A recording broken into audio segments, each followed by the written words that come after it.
हातकणंगले तळसंद येथील युवराज पाटील यांच्या पेरूच्या बागेत कमाल झाली आहे। 2 वर्षात त्यांनी असं उत्पन्न मिळवलंय की चर्चा सर्वत्र आहे। पेरू शेती ही जर आपण उद्योगधंदा म्हणून जर केली तर ती अतिशय किफायतशीर आहे। याचं कारण म्हणजे हे जे उत्पन्न वर्षातून 2 वेळा असते, कमीत कमी 2 वर्षातून 3 वेळा तरी कमीत कमी मिळते। ज्या माणसानं ज्या पद्धतीने तुम्ही राबणार त्याच्यामध्ये राबा म्हणजे काही संपूर्ण राबायला लागत नाही, पण नियोजन करणे हे अतिशय महत्त्वाचं आहे। वर्षातून 2 वेळा जर पिकं घेतली तर कोणी तुम्हाला आज 800 झाडात मी कमीत कमी सांगितले तुम्हाला 20 टन माल निघेल। 2 वर्ष झाली त्यांनी पेरूची लागवड या 35 गुंठ्यात केली। साधारण 800 झाडं या शेतात आहेत। 20 टनापर्यंत त्यांचं उत्पन्न निघतं आणि 5 ते 6 लाखापर्यंत उत्पन्न त्यांना 6 महिन्यात मिळतं। 50 रुपयानं एक 20 टनाचं होतात किती रुपये? 10 लाख रुपये। 10 लाख रुपये म्हणजे 35 गुंठ्यामध्ये साधारणतः बघायला गेलं तर आत्ताच्या या म्हणजे असणाऱ्या पेरूच्या संख्येवरून 35 गुंठ्याच्या या प्लॉटमध्ये 10 लाख उत्पन्न होणारच। म्हणजे ज्यावेळेला आपण पेरू हार्वेस्टिंगला यायच्या अगोदर ज्यावेळेला पिशवी फोमिंग करतो त्याच वेळी जास्तीत जास्त हार्ड 2 फवारणी असतात। जास्तीत जास्त एकरी 2000 रुपयाची फवारणी, ह्याच्यापेक्षा घ्यायला जास्त खर्च नाही आहे आणि उत्पन्न भरपूर देणारी एकमेव व्हरायटी म्हणजे तैवान पिंक। तैवान या जातीचे पेरू या फळबागेत आहेत। फवारणी वर्षातून 1-2दा द्यावे लागते। पाण्याचे नियोजन सुद्धा योग्य आहे। प्रत्येक झाडाला 100 ते 125 पेरू आहेत। ब्रेन बेंचला बघा 1 2 1 2 3 4 5 6 7 8 9 10 11 12 13 14 15 16 17 आणि 18 19 म्हणजे वरच्यावर एवढे 19 फांदे आहेत। 19 फांद्याला प्रत्येक फांदीला 2 पेरू आहे। 4 आहेत, 2 आहेत, 4 आहेत, सरासरी 2 तरी आहेत।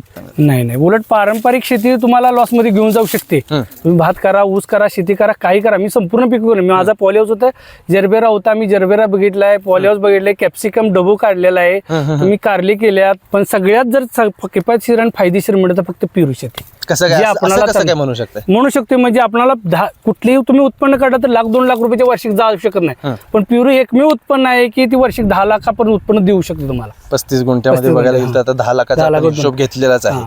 खाली आता आमच्यात एका ऊसाची लावून केली, त्यांचा ऊस 2-2.25 एकर जमीन आहे आणि ऊस गेला त्यांचा 55 टन।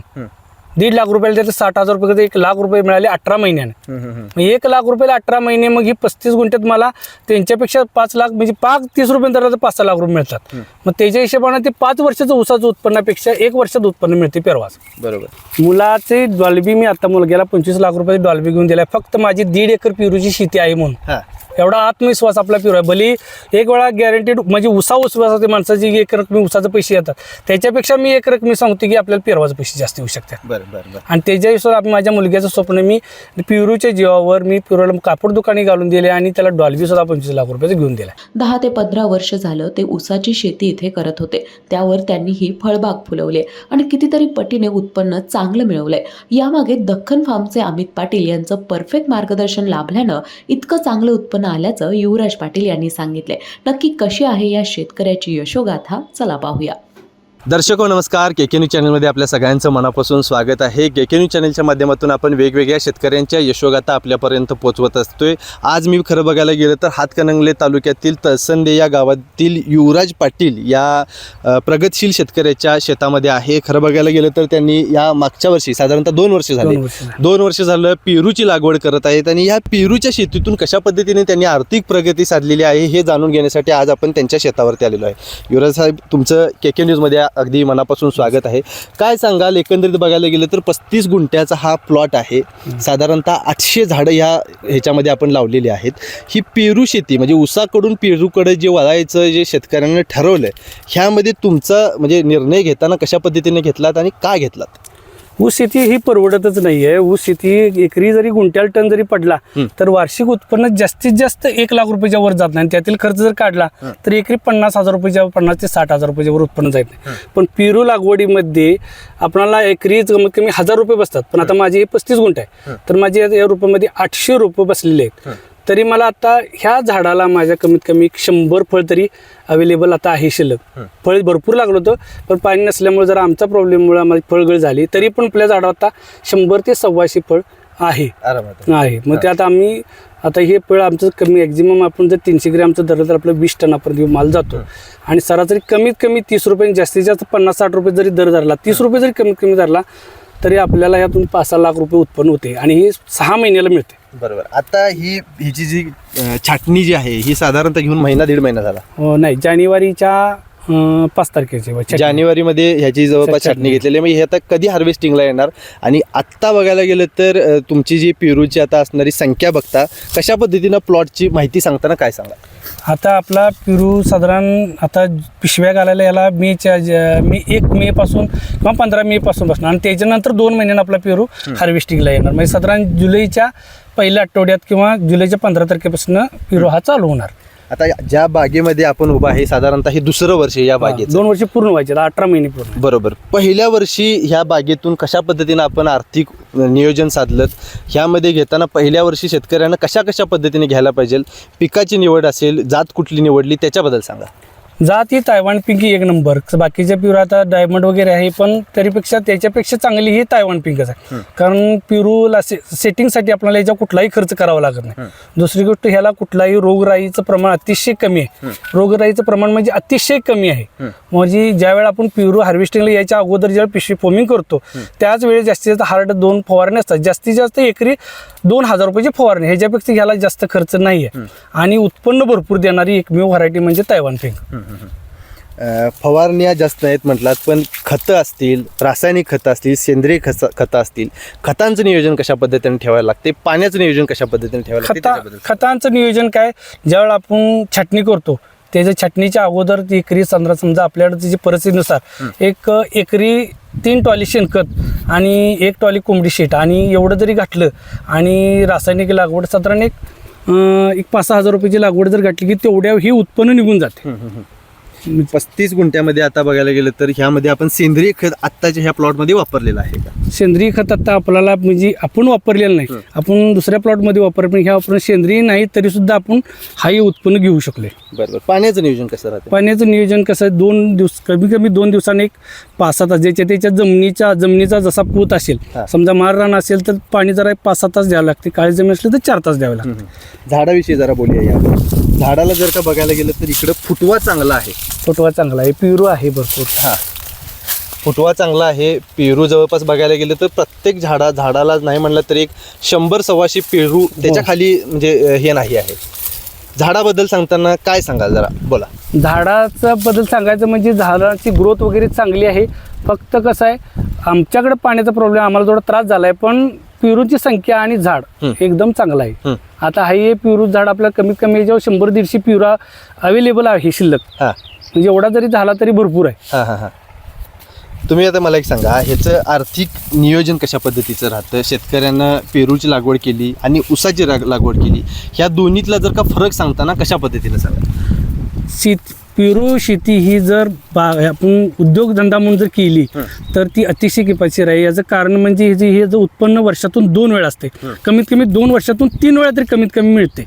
ज्या माणसानं ज्या पद्धतीने तुम्ही राबणार त्याच्यामध्ये राबा म्हणजे काही संपूर्ण राबायला लागत नाही, पण नियोजन करणे हे अतिशय महत्त्वाचं आहे. वर्षातून 2 वेळा जर पिकं घेतली तर कोणी तुम्हाला आज 800 झाडात मी कमीत कमी सांगितले तुम्हाला 20 टन माल निघेल. 20 टन निघाला तर 300 ग्रामचा आपला तरी आपल्याला 5 ते 6 लाख रुपये मिळतात. आणि जर दर चुकून आपल्याला 50-60 रुपये जर लागला तर आपलं त्याच्या दुप्पट म्हणजे 10 लाखाच्या आसपास उत्पन्न होते. मग वर्षातून एक जरी घेतलं तरी आपल्याला एवढं, आणि ऊसाचं उत्पन्नापेक्षा 5 पट उत्पन्न एका वर्षात मिळते.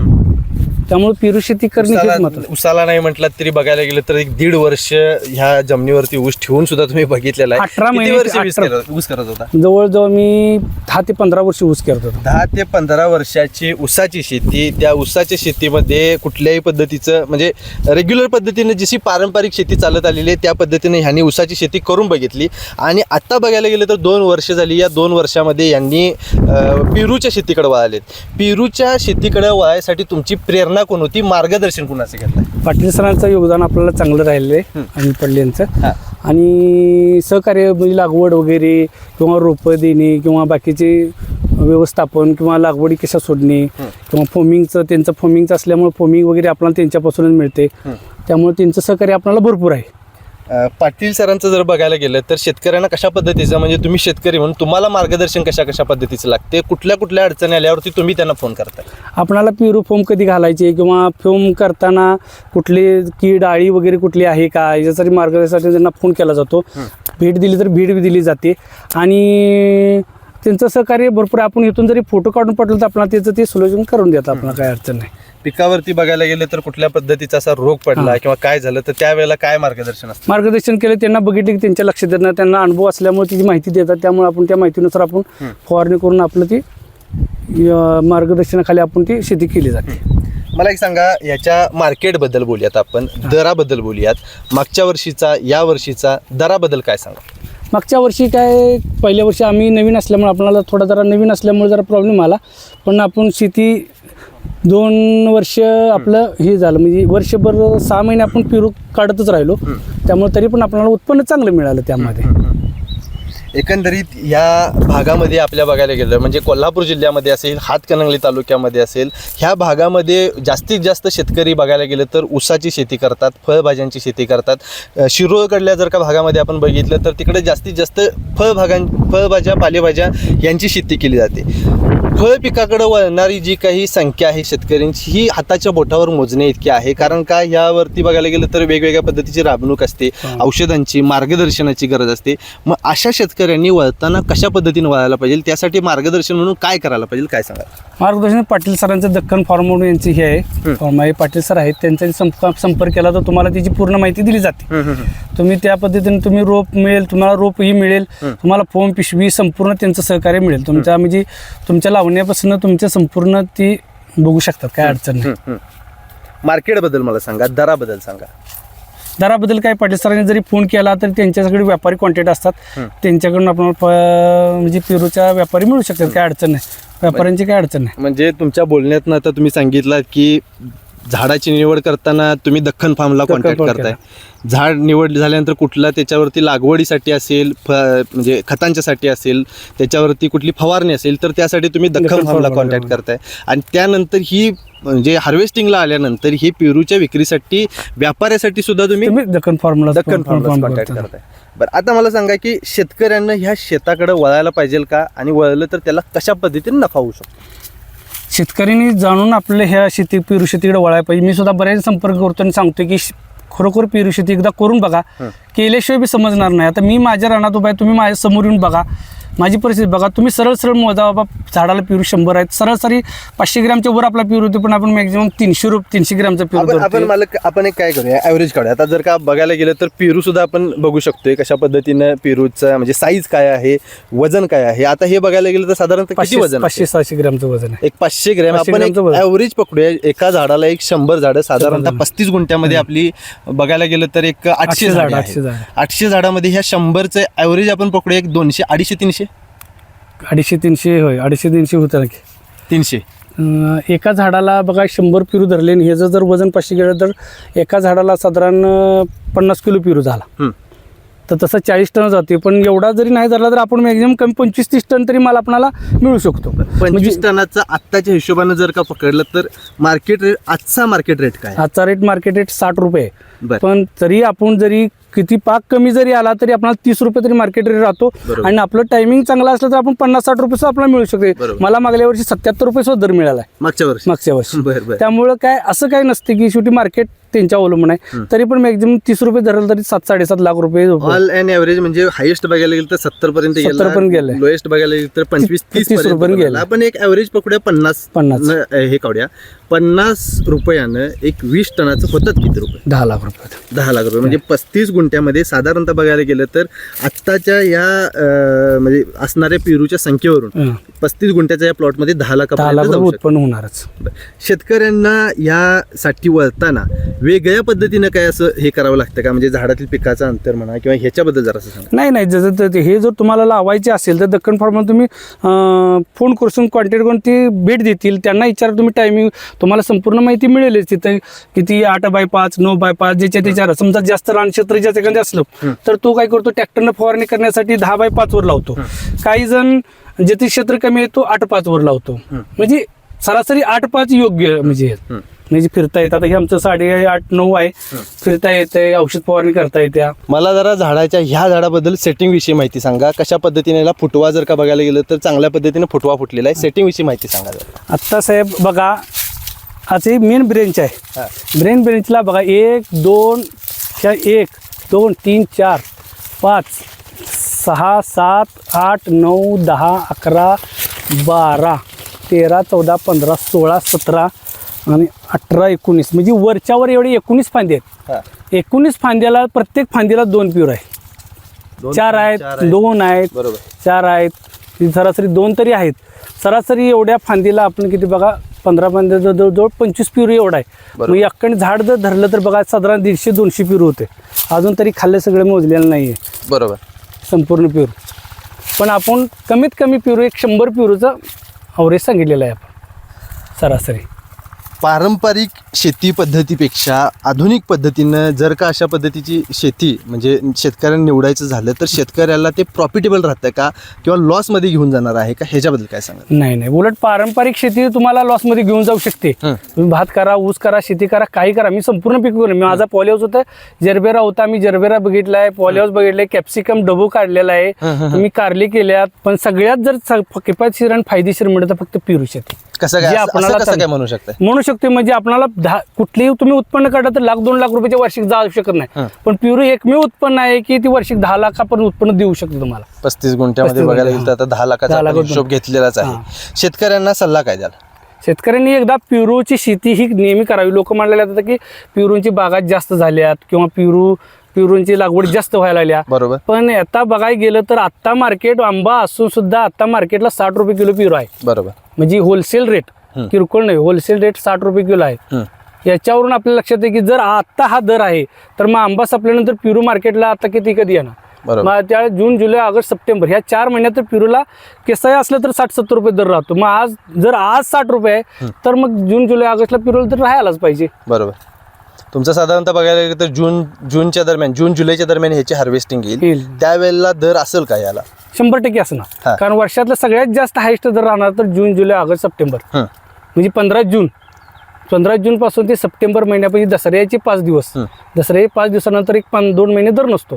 कारण लोकांनी फळं खाऊन कंटाळलेले असतात. त्याच्यानंतर आणि जानेवारी, फेब्रुवारी, मार्च, आज आम्ही म्हणतो आंबा आल्यावर दर राहू नाही, पण आता उलट 60 रुपये दर आहे पेरवाला.